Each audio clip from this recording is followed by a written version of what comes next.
ছেলেরা সাগরে মাছ ধরে তখন এগুলো ব্যবহার করে। সাগর পাড়ের এই ঘাটটা ময়লা আবর্জনা একদম নোংরা হয়ে গেছে। এই যে ব্রিজটা পার হলাম, এখন 10টার দিকে আবার জোয়ার আসবে। জোয়ার আসলে তখন আবার পানি এই একদম কিনারে, আমি এখন যেখানে দাঁড়ায় আছি এই বোটগুলো যেখানে আছে এরকম কাছে কিনারে পানি চলে আসে। এটা হচ্ছে যে সিমেন্টের ইটের কারখানা। এই যে ইটগুলো দেখা যাচ্ছে এগুলো সিমেন্ট দিয়ে বানানো ইট। জাইলাপাড়া সমুদ্র সৈকতে আছে, অসাধারণ একটা জোশ, সেই জোশ একটা ভিউ ভাই। আমি এখন জহুর আহমদ স্টেডিয়ামের পাশে দিয়ে যাচ্ছি। চট্টগ্রামের মধ্যে বড় স্টেডিয়াম হচ্ছে যে এটাতে জাতীয় আন্তর্জাতিক খেলাগুলো হয়, এবং এই সাম্প্রতিক ওয়ানডে ম্যাচ যেটা হয়েছে নিউজিল্যান্ডের সাথে বাংলাদেশে, সেটা এখানে হয়েছে।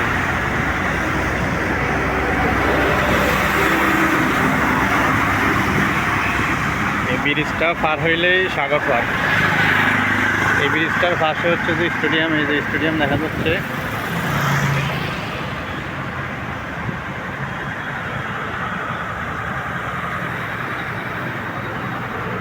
প্রচণ্ড বাতাস, ভিডিও করতে আমার খবরে যাচ্ছে।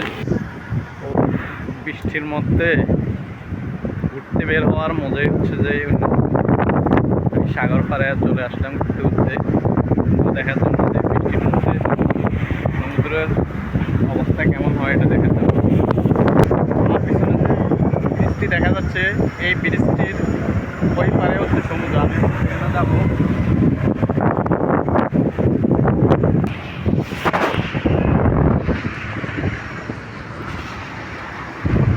এই সমুদ্র পাড়টাকে অনেক সুন্দর করা হয়েছে, আগে এত সুন্দর ছিল না।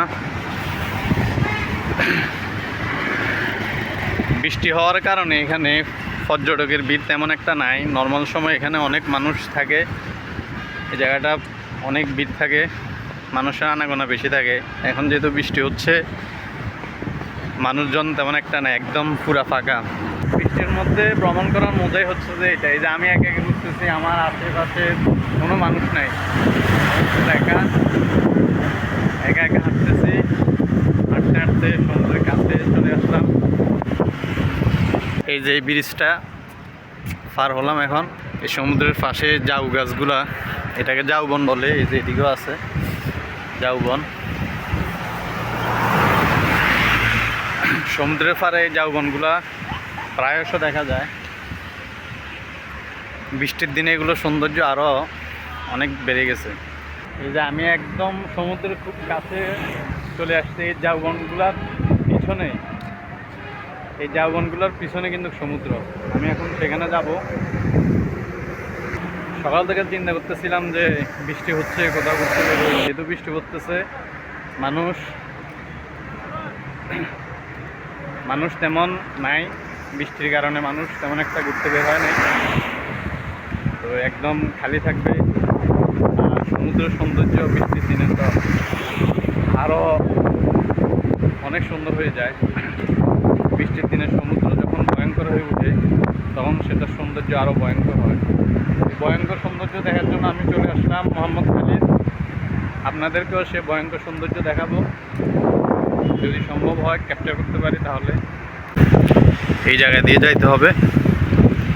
ও যে সমুদ্র দেখা যাচ্ছে, পানি তো তেমন নাই।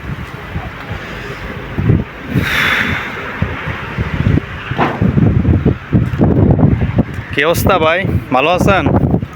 আজকে মানুষ তেমন নাই, সকাল থেকে নাই নাকি?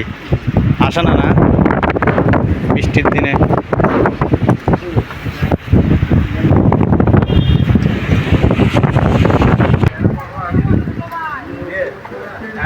আমাকে দেখে হাসতেছে ওরা, ভিডিও করতেছে।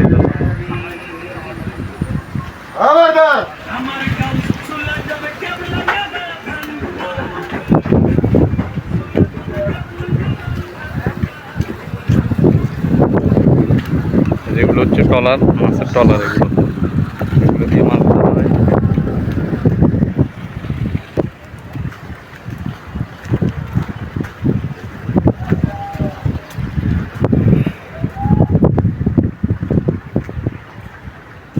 এই হচ্ছে যে সাগর পার। পানি নাই, আমি ভাবছিলাম পানি থাকবে, অনেক পানি থাকবে, যেহেতু সকাল সকাল থেকে বৃষ্টি হচ্ছে, পানি থাকার কথা, পানি নাই। এখন বাটা। ভাই জোয়ার হয়েছিল সকালে, ওই জন্য এখন বাটা না। জাইলাপাড়া সমুদ্র সৈকতে আছি, ঠান্ডা ব্যাগে বাতাস। নর্মাল সময় পানি এখানে থাকে, সকালবেলা জোয়ার আসলে পানি এখানে চলে যায়। একদম জেলে ভাইয়ের কাছ থেকে জানবো এখানে জোয়ার কখন হবে, বাটা কখন আসে। একজন জেলে ভাইকে দেখতেছি। ভাই আসসালামু আলাইকুম, ট্রলার এটা কি আপনার? এখানে জোয়ার আসে কখন? রাতের 10টায় আসে না? জোয়ারের সময় পানি কি ওই একদম ঘাট পর্যন্ত যায়? আচ্ছা, তো বাটা হয়েছে কখন? দুপুর 1:30টায়। ও, সকাল 10টায় একবার আসি, 1টা পর্যন্ত থাকে, তারপরে? ও, তাহলে দিনে রাতে 24 ঘন্টা 2বার হয়। আচ্ছা, সকাল 10টার থেকে 1টা পর্যন্ত, 1:30টা পর্যন্ত একবার, আবার রাত 10টার দিকে জোয়ার আসলে রাত্রে 1:30, 2টা পর্যন্ত থাকে। আপনারা বোট নিয়ে কখন নামেন পানিতে? ও, এখন আর নামবেন না, এইভাবে থাকবে? ও, ঠিক আছে, ধন্যবাদ আপনাকে। আমি এখন যে মেরিন রোড দিয়ে হাঁটতেছি, এই মেরিন রোডটি হচ্ছে জাইলাপাড়া সমুদ্র সৈকতের পাশে মেরিন রোড। এই মেরিন রোডটি আগে এত সুন্দর ছিল না, অনেক সুন্দর করে এটা করা হয়েছে। একদম পতেঙ্গা সমুদ্র সৈকত থেকে একদম ডাইরেক্ট লাইন এটা।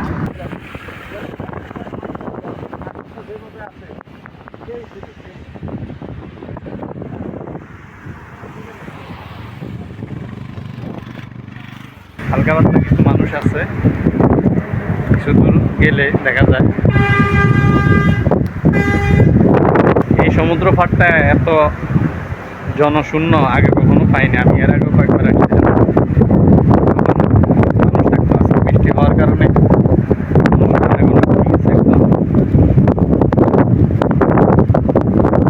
একাকি ঘুরার মজাই আলাদা। আমার পিছনে এগুলো সব বোট, মাছ ধরার বোট সব।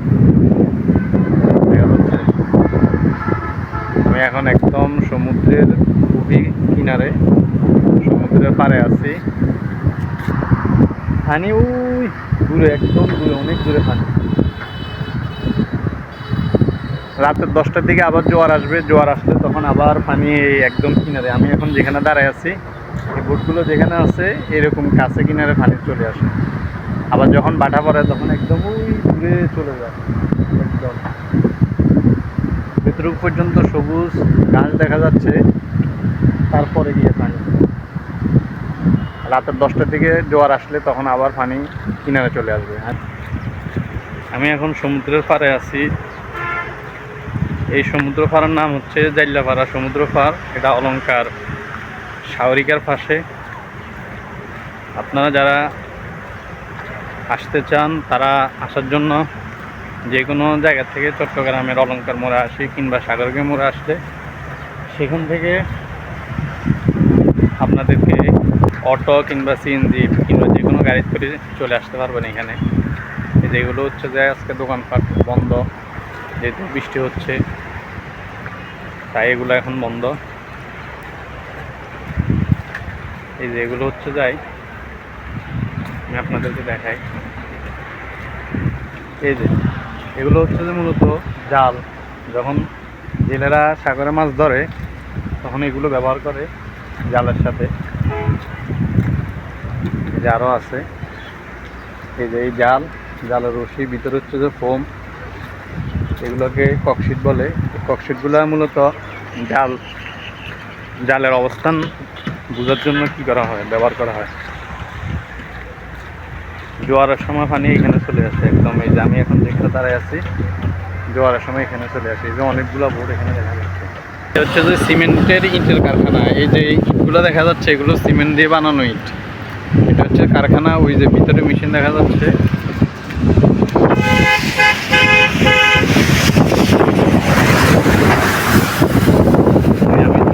আমি জুম করলাম, এই যে ঘরটা দেখা যাচ্ছে এটা ভিতরে মূলত মেশিন দিয়ে বানানো। সাগর পাড়ে ঘুরতে গেলে এই গ্রামটি আপনাদের নজরে পড়বে। এই গ্রামটিতে শাকসবজি চাষ করা হয়, একদম তরুতাজা শাকসবজি। দূরে দেখা যাচ্ছে তেল শোধনাগার, এখানে তেল পরিশোধন করা হয়।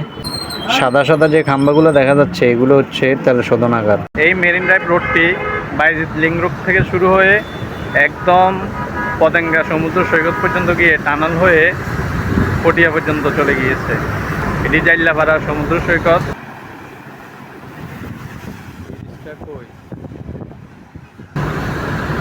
সমুদ্র সৈকতের পাশে অবস্থিত। ব্লগটি এখানে শেষ করতেছি। আপনাদের যদি ভালো লেগে থাকে চ্যানেলটি সাবস্ক্রাইব করে দিবেন। ফেসবুক, ইনস্টাগ্রাম, ইউটিউব থেকে দেখলে পেজটি ফলো করে দিবেন।